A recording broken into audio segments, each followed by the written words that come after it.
High everyone, तपाईहरू सबैजनालाई आजको यो भिडियोमा स्वागत छ।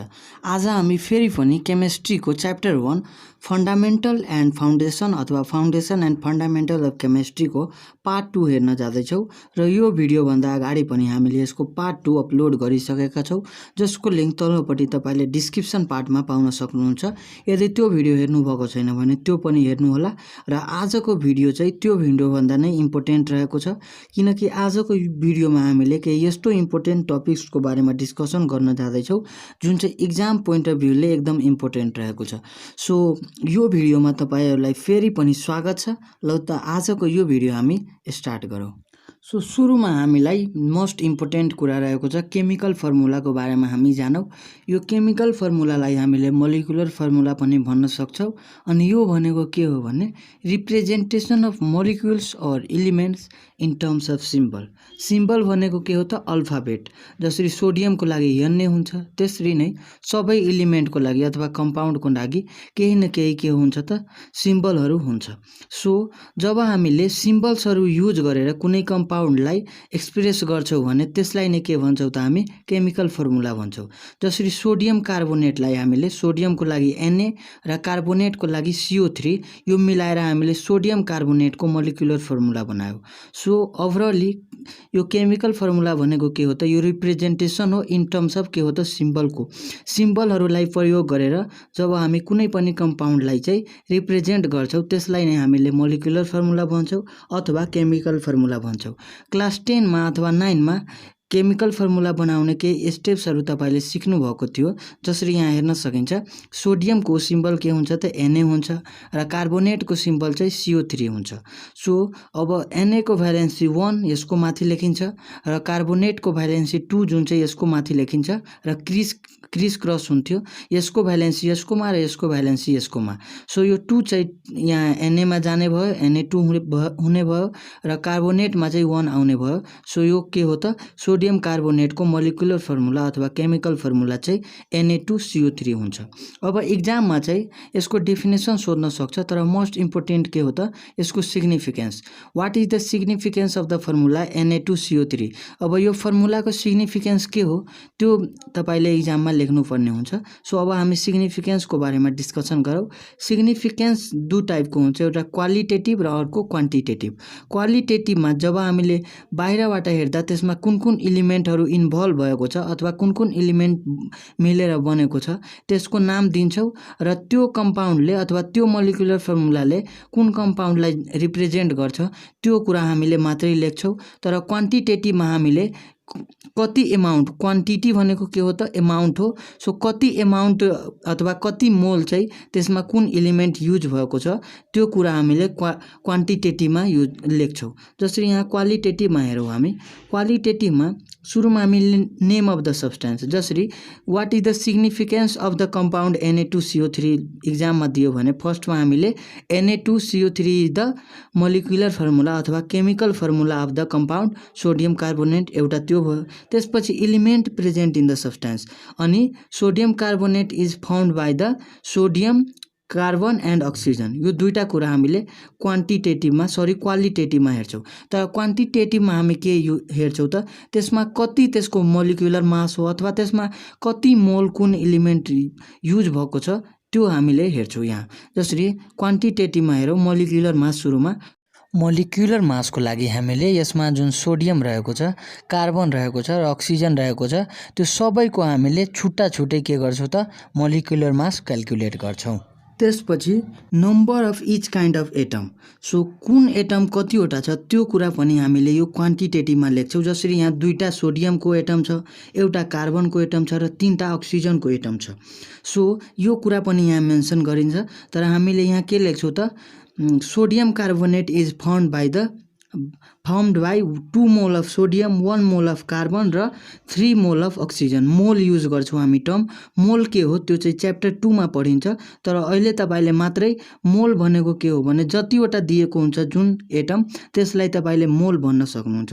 जसरी Na2 छ भने यहाँ 2 मोल अफ सोडियम छ, यहाँ कार्बन एउटा मात्रै छ त्यही भएर 1 मोल अफ कार्बन र यहाँ अक्सिजन 3वटा छ त्यही भएर यहाँ 3 मोल अफ अक्सिजन हुने भयो। अनि थर्ड नम्बरमा हामी पर्सेन्टेज कम्पोजिसन लेख्छौँ। पर्सेन्टेज कम्पोजिसनमा के हुन्छ भने जसरी यहाँ सोडियम कार्बोनेट छ, अब यसमा कति % सोडियम होला, कति % कार्बन होला र कति % अक्सिजन होला, त्यो कुरा हामी पर्सेन्टेज कम्पोजिसनमा लेख्छौँ। पर्सेन्टेज कम्पोजिसन निकाल्नको लागि जसरी हामीलाई सोडियमको पर्सेन्टेज निकाल्नु छ भने सोडियमको यहाँ एटोमिक वेट लिन्छौँ, जसरी 23 हुन्छ र 23 लाई हामीले 2 ले मल्टिप्लाई गर्छौँ, किनकि यहाँ 2 वटा सोडियम छ, त्यही भएर 2 ले मल्टिप्लाई गर्छौँ। अनि सोडियमको मोलिकुलर वेट निकालिसकेपछि हामीले यो पुरै कम्पाउन्डको मोलिकुलर वेट निकाल्छौँ। त्यसको लागि यो र यो तीनटैको मोलिकुलर वेट जोडेर यो Na2CO3 को ओभरअल मोलिकुलर वेट निकाल्छौँ र सोडियमको एटोमिक वेट बाई यो पुरै कम्पाउन्डको एटोमिक वेट गरेर हामीले पर्सेन्टेज कम्पोजिसन निकाल्छौँ। त्यो कुरा हामीले गर्छौँ। सो यो हुने भयो क्वेसन। यहाँ हेर्न सकिन्छ, what are the significance of the formula H2O। यसरी इक्जाममा क्वेसन सोधिन्छ। अब यसको एन्सर लेख्दाखेरि यसरी तपाईले नलेख्नु होला। The significance of the formula H2O आर लेखेर नम्बर 1 मा तपाईले क्वालिटेटिभ सिग्निफिकेन्स लेख्नु होला र नम्बर 2 मा क्वान्टिटेटिभ सिग्निफिकेन्स। अब क्वालिटेटिभमा ABC अथवा 1 2 3 गरेर तपाईले लेख्न सक्नुहुन्छ यसरी। तर यसमा तपाईले बढी कुरा लेख्नु पर्दैन। जसरी यहाँ H2O हेरेर तपाईले के कुरा थाहा पाउन सक्नुहुन्छ। यो के को मोलिकुलर फर्मुला हो त? वाटरको हो त्यो। र वाटर के मिलेर बनेको हुन्छ त? हाइड्रोजन र अक्सिजन। यसमा कतिवटा हाइड्रोजनको मोल युज भएको हुन्छ र कतिवटा अक्सिजन मिलेर वाटर बनेको हुन्छ, त्यो कुरा हामीले क्वालिटेटिभमा गर्दैनौँ, त्यो चाहिँ क्वान्टिटेटिभमा गर्छौँ। मात्रै तपाईले कुन एलिमेन्टले मिलेर बनेको छ र के कम्पाउन्ड बनेको छ त्यो कुरा हामीले क्वालिटेटिभमा गर्छौँ। तर कुन एलिमेन्टको वेट कति हो र कुन एलिमेन्ट कति % युज भएको छ त्यो कुराहरू हामी केमा युज गर्छौँ त? क्वान्टिटेटिभ। किनकि यहाँ भनेको हो क्वान्टिटी बताउनलाई, क्वान्टिटी, त्यही भएर क्वान्टिटेटिभ सिग्निफिकेन्समा त्यो हुने भयो। र यहाँ क्वालिटेटिभमा यहाँ हेर्न सकिन्छ, the molecular formula of water is H2O number 1।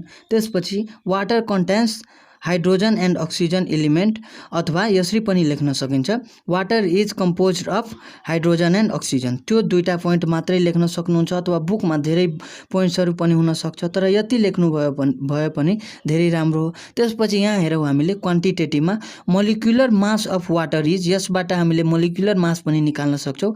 जसरी हाइड्रोजनको 1 हुन्छ तर दुईटा छ, त्यही भएर 2 र अक्सिजनको 16, त्यही भएर हामी 16 यसको के हो त? 16 ग्राम यसको मोलिकुलर वेट हो। तर मोलार मासमा हामीले पर मोल थप दिन्छौँ भने यो चाहिँ मोलार मास भनिन्छ। मोलिकुलर वेट यसको 18 हो, तर जब तपाईले मोलार मास लेख्नुहुन्छ भने त्यहाँ पर मोल थप दिनु होला, यसरी 18 ग्राम पर मोल, यो चाहिँ मोलार मास हुने भयो। त्यसपछि वाटर कन्टेन्स 1 मोल के हो त? अक्सिजन हो, र 2 मोल हाइड्रोजन, यो कुरा पनि भयो। त्यसपछि water is found by 88.89% oxygen र 11.11% हाइड्रोजन। अब यो पर्सेन्टेज निकाल्नको लागि हामी के गर्छौँ भने जुन एलिमेन्टको हामी पर्सेन्ट निकाल्छौँ त्यसको वेट बाई टोटल वेट गर्छौँ। यो फर्मुला हो। जसरी अक्सिजनको निकाल्नु छ भने 16/18 गर्छौँ, अनि हाइड्रोजनको निकाल्नु छ भने 2/18 गर्छौँ। यति नै एन्सर आउँछ। यहाँ दुईटा र यहाँ तीनवटा लेखिदिनु भयो भने पनि धेरै राम्रो हुन्छ। 5वटा हामीले सिग्निफिकेन्सको कुरा गरौँ। अब नेक्स्ट टपिकमा जाउँ हामी, इम्पिरिकल फर्मुला अथवा इम्पेरिकल फर्मुला। अब यो कस्तो खालको फर्मुला हो? यो यस्तो फर्मुला हो जुन चाहिँ that is used to represent molecule or compound by using simple atom or atoms in simple whole number ratio। कुनै पनि कम्पाउन्डलाई जब हामीले त्यसको एटमको सिम्पल होल नम्बर रेसियोको टर्म्समा एक्सप्रेस गर्छौँ भने इम्पिरिकल फर्मुला भनिन्छ। अब यो इक्जाम्पलबाट अझै नै क्लियर हुन्छ, त्यही भएर हामी अब इक्जाम्पल हेरौँ। यहाँ इक्जाम्पल रहेको छ, यहाँ केही कम्पाउन्ड्सको मोलिकुलर फर्मुला छ र त्यसको इम्पेरिकल फर्मुला यहाँ साइडमा छ। इथेन क्लास 10 मा तपाईले यसको मोलिकुलर फर्मुला थाहा होला, C2H6 हुन्छ। अब इम्पेरिकल फर्मुलाको डेफिनेसनमा हामीले के भन्यौँ कि कुनै पनि कम्पाउन्ड अथवा मोलिक्युललाई जब हामीले त्यसको एटमको सिम्पल होल नम्बर रेसियोमा एक्सप्रेस गर्छौँ, अब 2 र 6 इजिली कुन नम्बरले डिभाइड हुन्छ? 2 ले डिभाइड हुन्छ। जब तपाईले 2 ले डिभाइड गर्नुहुन्छ 2 लाई भने यो 1 हुन्छ र यो 3 हुन्छ। सो यहाँ CH3 यो चाहिँ सिम्पल भयो। जसरी यहाँ तपाईले 2 ले मल्टिप्लाई गर्नुभयो भने यहाँ चाहिँ C2 र यहाँ 6 हुन्छ। यहाँ 3 ले मल्टिप्लाई गर्नुभयो C3H9 हुन्छ। सो कुनै पनि कम्पाउन्डलाई जब हामीले सिम्पल होल नम्बर रेसियो यसरी एक्सप्रेस गर्छौँ भने त्यसलाई इम्पेरिकल फर्मुला भनिन्छ। अब इम्पेरिकल फर्मुला यदि तपाईलाई निकाल्न आएन भने सिम्पली तपाईले त्यसको दुईवटा नम्बर हुन्छ कम्पाउन्डमा अथवा यसको जसरी यहाँ बेन्जिनमा हेरौँ C6 र यहाँ 6 छ। अब यो दुवै नम्बरलाई डिभाइड गर्ने सबभन्दा ठुलो नम्बर कुन हो त्यसले हामीले यसलाई डिभाइड गर्छौँ। जसरी 2 र 6 लाई डिभाइड गर्ने ठुलो नम्बर 2 नै थियो। जसरी 3 ले डिभाइड गरियो भने 6 त डिभाइड हुन्छ तर 2 डिभाइड हुँदैन। कम्प्लिटली डिभाइड हुनको लागि यहाँ चाहिँ 2 ले नै डिभाइड गर्नु पर्यो। त्यही भएर यहाँ जब हामी 2 ले डिभाइड गर्छौँ भने यसको इम्पेरिकल फर्मुला बन्छ। अनि यहाँ यसको सबभन्दा बढी अथवा सबभन्दा हाईएस्ट जुन हो नम्बर त्यो 6 नै हो। त्यही भएर हामी जब बेन्जिनको मोलिकुलर फर्मुलालाई 6 ले डिभाइड गर्छौँ भने C र H मात्रै हुन्छ। त्यही भएर C र H यसको इम्पेरिकल फर्मुला हो। त्यसपछि हाइड्रोजन पेरोक्साइडको मोलिकुलर फर्मुला हुन्छ H2O2 अनि यसमा हामीले सबभन्दा हाईएस्ट नम्बर के देख्यौ त 2 नै छ। त्यही भएर यसको HO के हो त इम्पेरिकल फर्मुला हो। अब अर्को किसिमको इक्जाम्पल हेरौँ H2O अथवा वाटरमा हामीले यहाँ हेर्दाखेरि कुन नम्बरले यसलाई हामीले कुन हाईएस्ट नम्बरले यसलाई डिभाइड गर्न सक्छौँ भने यहाँ चाहिँ कुनै पनि नम्बरले डिभाइड हुँदैन। किनकि यदि तपाईले 2 ले डिभाइड गर्नुभयो भने यहाँ हाइड्रोजन त डिभाइड हुन्छ तर यहाँ अक्सिजनमा केही छैन। भन्नुको अर्थ यहाँ मात्रै 1 छ। त्यही भएर यहाँ चाहिँ डिभाइड हुँदैन। H2O को इम्पेरिकल फर्मुला H2O नै हुन जान्छ। सो आई होप तपाईले इम्पेरिकल फर्मुला बुझ्नुभयो। अब हामी नेक्स्ट टपिकमा जाऊ। त्यसपछि नेक्स्ट हेडिङ रहेको छ हाम्रो केमिकल इक्वेसन। अब सुरुमै आजको भिडियोमा हामीले केमिकल फर्मुला अथवा मोलिकुलर फर्मुलाको बारेमा पढ्यौँ। सो मोलिकुलर फर्मुला अथवा केमिकल फर्मुलालाई जब हामी इक्वेसनको फर्ममा लेख्छौँ त्यसलाई नै हामी के भन्छौँ त केमिकल इक्वेसन भन्छौँ। अब इक्वेसनमा म्याथमा जहिले पनि इज इक्वल टु को साइन हुन्छ तर केमिस्ट्रीमा इज इक्वल टु नभएर यसरी एरो देखाइएको हुन्छ। त्यसलाई नै हामी के भन्छौँ त केमिकल इक्वेसन भन्छौँ। जसरी यहाँ एउटा इक्वेसन हेर्न सक्नुहुन्छ।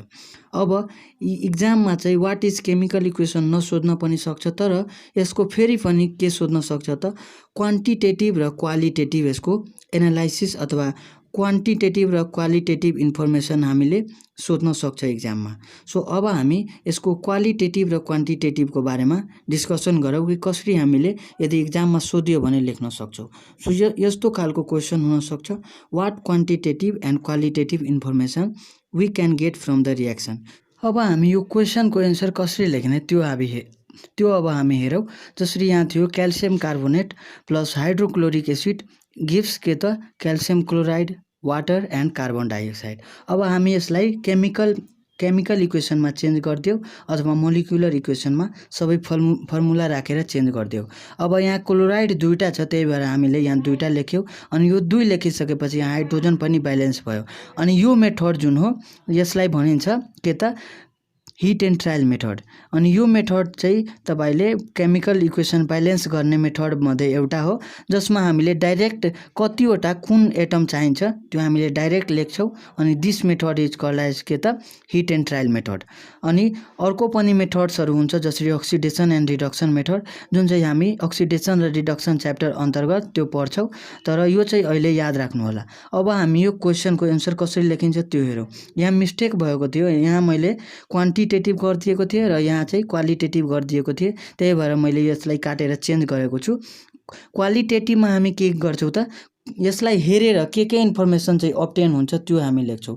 जसरी यहाँ हेर्दाखेरि क्याल्सियम कार्बोनेट र हाइड्रोक्लोरिक एसिड चाहिँ रियाक्ट भएर क्याल्सियम क्लोराइड वाटर र कार्बन डाइअक्साइड ग्यास दिन्छ भने त्यसलाई हामी मात्रै यहाँ लेखिदियो calcium carbonate reacts with hydrochloric acid to give calcium chloride water and carbon dioxide. त्यो कुरा हामीले क्वालिटेटिभमा लेखिदियो। त्यसपछि क्वान्टिटेटिभमा के आउँछ त क्वान्टिटी। अब यहाँ चाहिँ नम्बर्सहरू युज हुन्छ, मोल्सहरू युज हुन्छ, मासहरू युज हुन्छ र पर्सेन्टेज कम्पोजिसनहरू पनि युज गर्न सकिन्छ। जसरी 1 मोल अफ क्याल्सियम कार्बोनेट। यहाँ क्याल्सियम कार्बोनेट कति छ त 1 मात्रै छ। त्यही भएर 1 mole of calcium carbonate reacts with कति त 2 mole of hydrochloric acid to give यहाँ के छ त 1 मोल अफ क्याल्सियम क्लोराइड र 1 मोल अफ वाटर अनि 1 मोल अफ कार्बन डाइअक्साइड। त्यो कुरा हामीले यहाँ लेख्न सक्छौँ। त्यसपछि अब यसको मास क्याल्कुलेट गरेर पनि हामीले लेख्न सक्छौँ। जसरी यहाँ तपाईले 100 पार्ट बाई मास यहाँ यसरी लेखिन्छ पार्ट बाई मास गरेर लेखिन्छ। यसको यदि तपाईले मास क्याल्कुलेट गर्नुभयो भने 100 हुन्छ जुन चाहिँ मैले माथिको इक्वेसनमा तपाईले देखाएको थिएँ सबै चाहिँ क्याल्कुलेट गरेर त्यहाँ लेखिएको थियो। 100 part by mass of calcium carbonate react with part by mass of HCl। यसको मास यहाँ कति हुन्छ त 73 हुन्छ। टु गिभ यसको 111 अथवा 111 part by mass of calcium chloride र यसको चाहिँ 18 पार्ट बाई मासलाई PBM सर्टकटमा लेखिन्छ अफ H2O र यसको चाहिँ कति हुन्छ त 14 ग्राम हुन्छ, 44 ग्राम हुन्छ। सो यहाँ चाहिँ 44 PBM अथवा part by mass of carbon dioxide हामीले लेख्यौँ। अहिले भर्खर लेखेको कुरा म तपाईँलाई यहाँ देखाउन चाहन्छु। क्याल्सियम कार्बोनेटको 100 पार्ट बाई मास मैले लेखेको थिएँ। यहाँ 40 चाहिँ क्याल्सियमको र 12 चाहिँ कार्बनको र अक्सिजनको 16 हुन्छ, तर 3टा छ। अनि यो सबैलाई जोड्नु भयो भने 100 हुन्छ। अनि हाइड्रोजनको 1 र क्लोराइडको चाहिँ 35.5 हुन्छ। अनि यहाँ 2टा छ, 2 मोल छ, त्यही भएर हामीले 2 ले मल्टिप्लाई गरेर यति निकाल्यो। त्यसपछि फेरि क्याल्सियमको 40, क्लोराइडको 35.5 हुन्छ। अनि क्लोराइड मात्र यहाँ 2 छ, त्यही भएर मात्र यसमा मल्टिप्लाई भयो र यसलाई हामी यहाँ टोटल गर्यो। अनि H2O को 18 हुन्छ, जहाँ चाहिँ यहाँ हाइड्रोजनको 1 अनि 2टा छ, त्यही भएर 2 ले मल्टिप्लाई गर्यो। त्यसपछि अक्सिजनको 16, टोटल 18। त्यसपछि कार्बनको 12 र अक्सिजनको 16 हुन्छ, तर यहाँ 2टा छ, त्यही भएर 2 ले मल्टिप्लाई गरेर 44 निकाल्यो। त्यही भएर हामीले लेखेका थियौँ कि 100 part by mass of calcium chloride react with 73 part by mass of HCl to give 111 part by mass of के त क्याल्सियम क्लोराइड अनि कमा 18 part by mass of water अनि 44 part by mass of carbon dioxide. त्यसपछि next topic हो types of chemical reaction, जुन चाहिँ तपाईँले पहिला नै क्लास 10 मा पढिसक्नु भएको छ। केमिकल रिएक्सनको टाइप्सहरूमध्ये फर्स्टमा रहेको छ कम्बिनेसन। कम्बिनेसनलाई अर्को पनि नामले चिनिन्छ सिन्थेसिस रिएक्सनले। अनि यसमा के हुन्छ त 2टा मोलिक्युलहरू कम्बाइन हुन्छ अनि कम्बाइन भएर एउटा नयाँ चाहिँ मोलिक्युल अथवा नयाँ चाहिँ कम्पाउन्ड बन्छ। त्यसलाई हामी के भन्छौँ त कम्बिनेसन रिएक्सन भन्छौँ। जसरी यहाँ H2 छ र अर्को Cl2 छ, यो दुईटै ग्यास मिलेर लाइट यहाँ चाहिँ के हो त लाइटको अन्डर यो रिएक्सन टेक प्लेस हुन्छ, त्यही भएर यहाँ लाइट लेखेको हो। मिलेर के भन्छ त HCl अनि जुन चाहिँ ग्यासको फर्ममा हुन्छ, त्यही भएर ग्यास लेखेको हो। त्यसपछि यहाँ कार्बन र O2 मिलेर के भन्छ त कार्बन डाइअक्साइड बन्छ र यो रिएक्सनको लागि हिट चाहिँ चाहिन्छ। माथि लाइट चाहिँ चाहिन्थ्यो र यहाँ हिट चाहिँ चाहिन्छ र जुन कार्बन डाइअक्साइड बन्छ त्यो पनि के हुन्छ त ग्यास हुन्छ। यस यहाँ चाहिँ सलिडको लागि हुन्छ G को लागि ग्यास र लिक्विडको लागि L लेखेको हुन्छ। त्यसपछि रिएक्सनको टाइप 2 हेरौँ हामीले कम्बिनेसन रिएक्सन, डिकम्पोजिसन रिएक्सन। यसलाई एनालाइसिस रिएक्सन पनि भनिन्छ। यसमा जस्ट यसको अपोजिट हुन्छ। यसमा 2टा मोलिक्युलहरू मिलेर एउटा बन्थ्यो भने यहाँ एउटाबाट 2वटा अथवा 2वटा बढी पनि बन्न सक्छ। जसरी यहाँ H2O जुन लिक्विड फर्ममा हुन्छ, त्यसलाई यदि हामीले इलेक्ट्रिसिटी पास गर्यो भने त्यो चाहिँ H2O ग्यास र O2 ग्यासमा चाहिँ के हुन्छ त स्प्लिट हुन्छ अथवा छुटिन्छ, अलग अलग हुन्छ यो डिकम्पोजिसनमा। त्यसपछि क्याल्सियम कार्बोनेट जुन चाहिँ सलिड फर्ममा हुन्छ, त्यसलाई यदि हिट गर्यो भने COO, यसलाई लाइम पनि भनिन्छ, CaO मा टुक्रिन्छ। त्यसपछि केमा त CO2 मा चाहिँ यो ग्यास हुन्छ। ग्यासलाई एरोले पनि चिनाइन्छ। माथितिर एरो भयो भने त्यसलाई ग्यास भन्छौँ र तलतिर छ भने त्यसलाई हामी PPT अथवा प्रिसिपिटेट भन्छौँ। अब यो PPT भनेको के हो त्यतातिर नजाऊ हामी, मात्रै तपाईँले अहिले के बुझ्नुहोस् भने माथितिर एरो छ अथवा G छ भने ग्यास र तलतिर एरो छ भने त्यसलाई हामी PPT भन्छौँ। त्यसपछि थर्ड टाइपको रिएक्सन रहेको छ रिप्लेसमेन्ट रिएक्सन अथवा डिस्प्लेसमेन्ट रिएक्सन। यो यस्तो खालको रिएक्सन हो जसमा एउटा एलिमेन्टको चाहिँ ठाउँ चेन्ज हुन्छ। जसरी यहाँ क्लोरिन हाइड्रोजनसँग छ यो साइडमा र अर्को साइडमा त्यही क्लोरिन चाहिँ जिङ्कसँग हुन्छ। सो यो यस्तो खालको रिएक्सन हो जसमा एलिमेन्ट्सहरूको प्लेस चाहिँ एउटा ठाउँबाट अर्को ठाउँमा चेन्ज हुन्छ। जसरी यहाँ इक्जाम्पल हेरौँ, जिङ्क चाहिँ सोलिड फर्ममा छ र HCl एक्वस फर्ममा छ। एक्वस फर्म भन्नाले तपाईँले लिक्विड फर्म नै बुझ्नु होला। लिक्विडलाई एक्वस पनि लेख्ने गरिन्छ, त्यसमा कन्फ्युज नहुनु होला। अनि जसरी H2O छ भने वाटर छ भने खास गरेर त्यहाँ लिक्विड लेखिन्छ।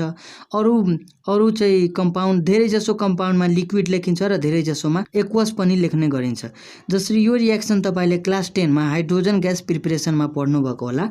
जिङ्कको सानो सानो टुक्रालाई जब हामी हाइड्रोक्लोरिक एसिडमा राख्छौँ भने त्यहाँ चाहिँ जिङ्क क्लोराइडको फर्मेसन हुन्छ, जुन चाहिँ के हो त लिक्विड फर्ममै हुन्छ, जसलाई एक्वस पनि भन्छौँ र हाइड्रोजन ग्यास भन्छ। अनि यो हाइड्रोजन ग्यासको प्रिपरेसन तपाईँले क्लास 11 मा ल्याबमा गएर गर्नुहुन्छ। क्लास 10 मा मात्रै थ्योरी पढ्नुभयो, तर क्लास 11 मा त्यसको प्र्याक्टिकली तपाईँले आफै नै हाइड्रोजन ग्यास बनाउनुहुन्छ र त्यो ग्यास हाइड्रोजन हो कि होइन त्यसको टेस्ट पनि गर्नुहुन्छ र केही रिएक्सन पनि 11 मै गर्नुहुन्छ। त्यसपछि फोर्थ रियाक्सन रहेको छ एसिड बेस रियाक्सन, जसलाई न्युट्रलाइजेसन रियाक्सन पनि भनिन्छ। अनि एसिड बेस मिलेर के बन्छ त जहिले पनि सल्ट एन्ड वाटर बन्छ। र अब यसको हामी केही एक्जाम्पल्स हेरौँ। जसरी यहाँ एउटा एक्वा सोल्युसन अथवा लिक्विड फर्ममा रहेको NaOH लियो, त्यसपछि लिक्विड फर्ममै रहेको अथवा एक्वस HCl लियो भने त्यसमा सल्ट एन्ड वाटर फर्मेसन हुन्छ एसिड बेस रियाक्सन गरेर। सो यहाँ एउटा एसिड र एउटा बेस रियाक्सन गरेर सल्ट र वाटर बन्यो। वाटरलाई खास गरेर लिक्विडमा लेखिन्छ र अरू लिक्विड जति पनि कम्पाउन्ड हुन्छ त्यसलाई हामीले एक्वस सोल्युसन भन्ने गर्छौँ।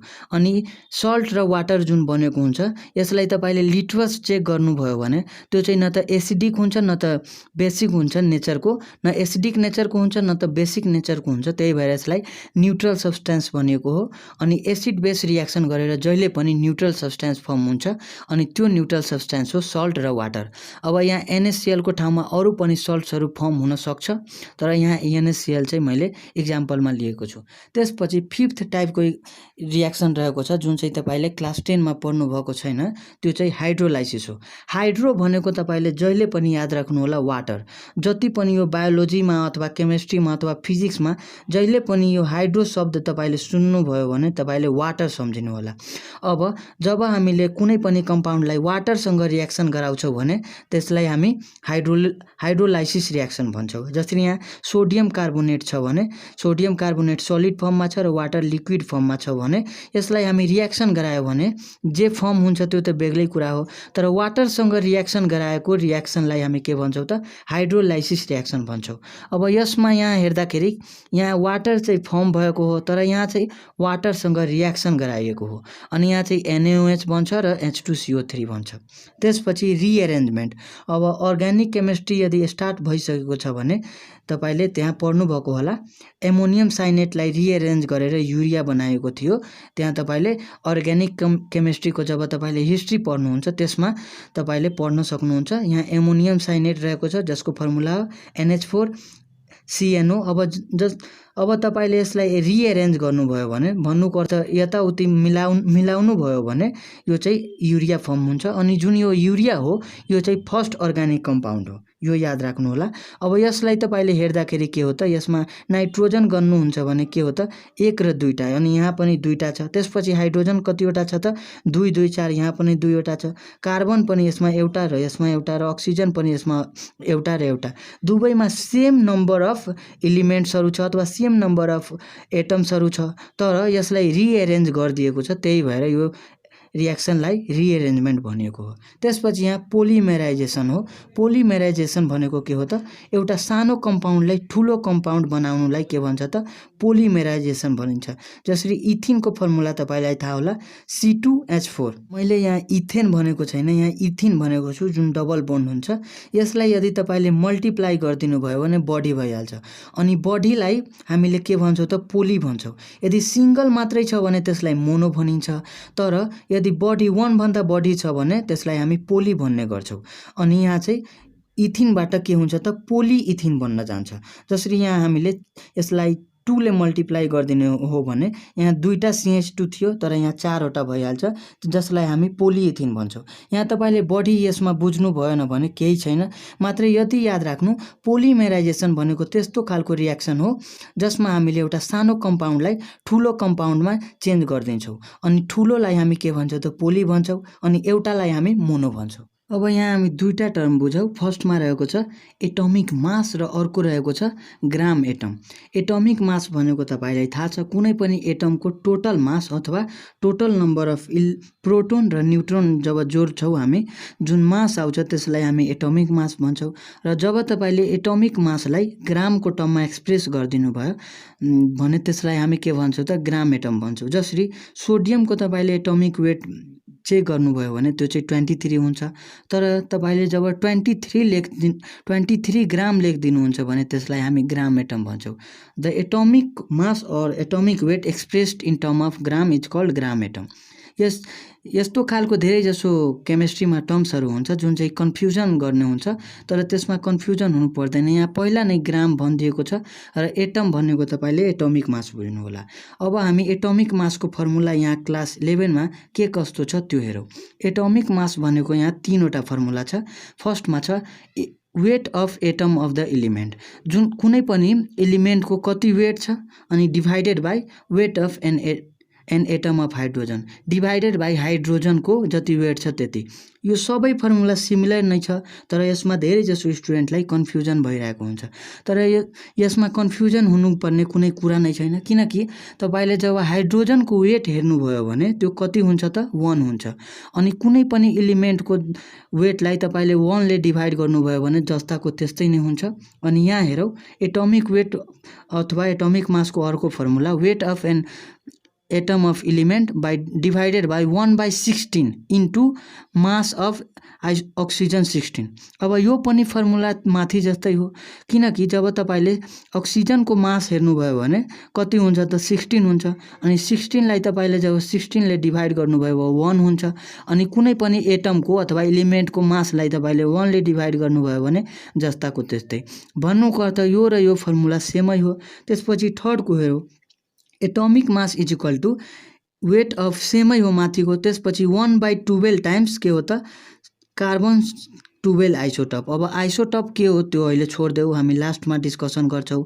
तर यहाँ तपाईँले कार्बन याद राख्नु, कार्बनको एटोमिक वेट कति हुन्छ त 12 हुन्छ। अनि जब तपाईँले 12लाई 12 ले डिभाइड गर्नुभयो 1 हुन्छ। अनि एटोमिक वेट अफ एनी एलिमेन्टलाई तपाईँले 1 ले डिभाइड गर्नुभयो भने जस्ताको त्यस्तै हुन्छ। भन्नुको अर्थ के हो भने यो चाहिँ सबै फर्मुला सिमिलर नै रहेको छ, तर यहाँ 1/1 यो गरेर कन्फ्युजन मात्रै बनाइएको छ। 1/16 गर्यो भने माथि पनि कतिले हामीले मल्टिप्लाई गर्नु पर्यो 16 ले। सो 16 कसको एटोमिक वेट हो त अक्सिजनको हो। अनि यहाँ 1/12 ले डिभाइड गरेको छ भने यहाँ माथि पनि कतिले मल्टिप्लाई गर्नु पर्यो 12 ले। अनि 12 के को एटोमिक वेट हो त कार्बन 12 वाला आइसोटप।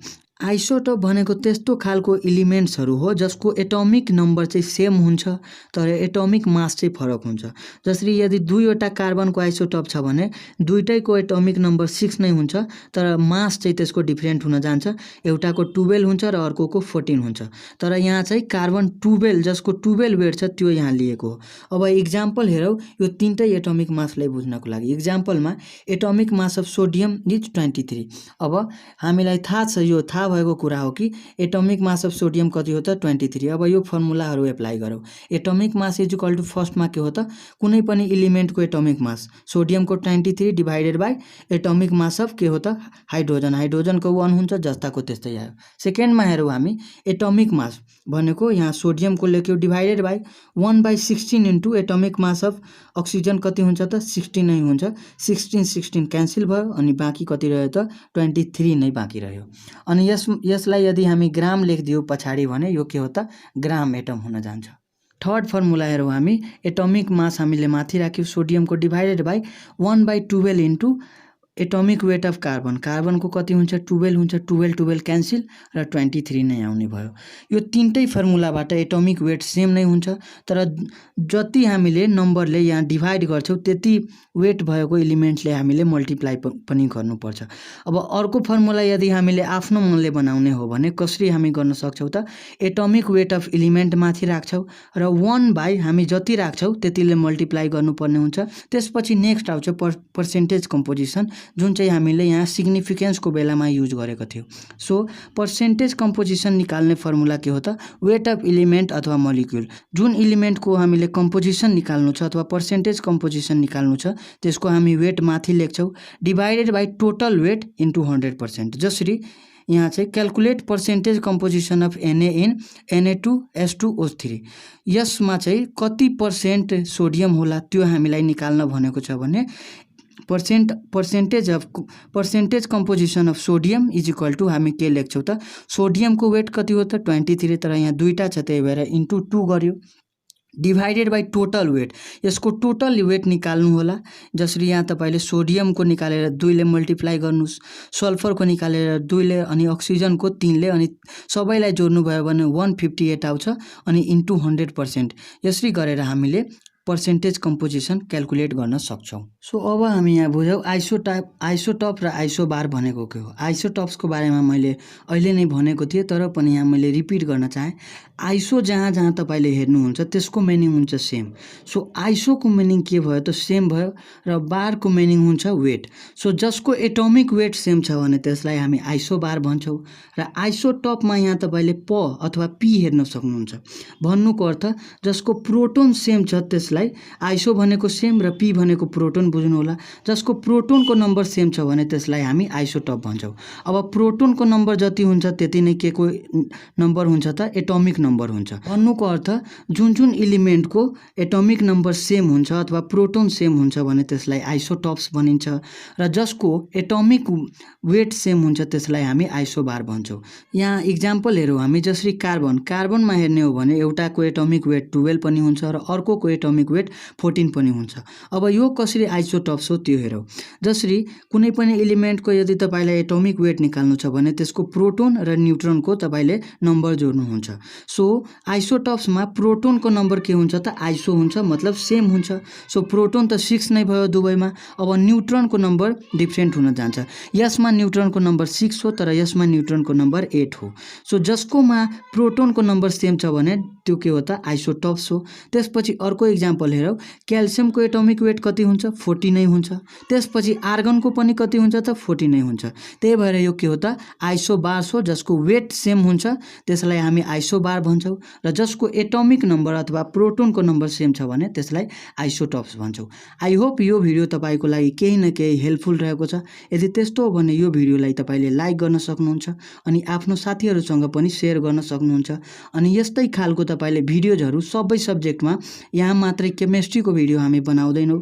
पछि गएर हामी यहाँ चाहिँ फिजिक्स, केमिस्ट्री, बायोलोजी, अरू म्याथको पनि, इङ्ग्लिसको पनि लगभग जति सकिन्छ त्यो सबै सब्जेक्टको भिडियो हामीले यो च्यानलमा अपलोड गर्नेछौँ। त्यही भएर तपाईँले यो च्यानललाई सब्सक्राइब पनि गर्न सक्नुहुन्छ।